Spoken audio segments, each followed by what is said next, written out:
साम्राज्य न्यूज, सामान्यांचा असामान्य आवाज। मंद्रुप पोलिसांची धडाकेबाज कारवाई।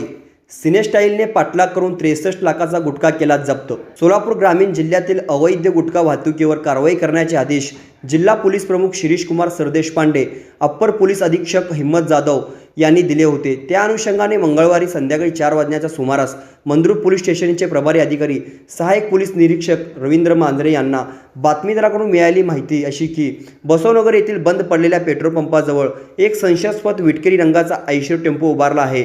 सहाय्यक पोलीस निरीक्षक रवींद्र मांजरे यांनी तत्काळ पोलीस पथक घेऊन सदर ठिकाणी जाऊन पाहिले असता तिथे काही एक मिळून आले नाही, परंतु सदरचा टेम्पो हा हायवेवरचा असण्याची शक्यता गृहीत धरून नांदणी मार्गे टाकळीकडे पेट्रोलिंग करीत असताना सदर वर्णाचा टेम्पो जाताना दिसला। पाठीमागे पोलीस गाडी लागलेली दिसतात टेम्पो चालकाने टेम्पो वेगाने कर्नाटक राज्यात जाण्याच्या बेतात असताना त्याला टाकळी येथे हायवेवर 4:30 वाजण्याच्या सुमारास पकडून 63,50,000 रुपये किमतीचा मुद्देमाल जप्त करून महादेव संभाजी परब, प्रथमेश गमा कानेकर, सादिक शेख, निजामभाई यांच्या विरुद्ध मंद्रुप पोलीस ठाण्यात गुन्हा दाखल करण्यात आला आहे।